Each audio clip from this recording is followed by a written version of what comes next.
Tudruok mar piny Kenya to kod mano ma Botswana biro dhi nyime okang' maber, mae owach kod Jalup jatend piny Kithure Kindiki ma bende notimo lime e boma ma Gaborone e piny Botswana. Kanotimo romo kod jatend piny manyien ma Botswana Duma Boko, Kindiki wacho ni pinje ariyogi osebedo ka tudore e yore mag somo, ohala kod siasa makare, kosingo ni magi pod biro dhi nyime. Koloso e lo jatend piny Kenya William Ruto, Kindiki bende omedo ni pinje ariyogi biro tego weche mag kor lwasi ka bende opedho kwayo mar Kenya mon Botswana osiri jachung' margi e laro kom Africa Union Commission mano Raila Odinga.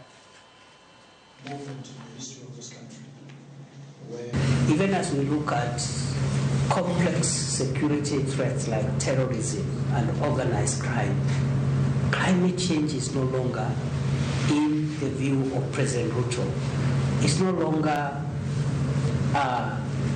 food security, agriculture, humanitarian matter. It's a national security, international security problem which can pose even existential threats. We could just have our countries completely disrupted by climate change. So that's an area that I thought, because of the interest and the responsibility that your counterparts have placed on President Ruto, it's an area where, again, you could consider working together. I believe Botswana has just had a problem just like Kenya. She has been giving you accurate briefs about the country, about the challenges, about the possible solutions, and how we can work together.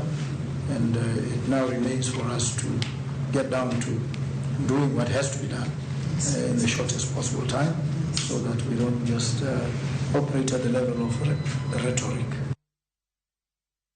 Kagina par kod auchiel mosekalo tok saa achiel mar otieno, kinde maromo mar dhi e yueyo wa mokwongo. To kapok wadhi e yueyo no, antiere koda ote magi matino chieng' kowuok Rueya, wacho neno Ramogi TV gi mama ni Nyalago.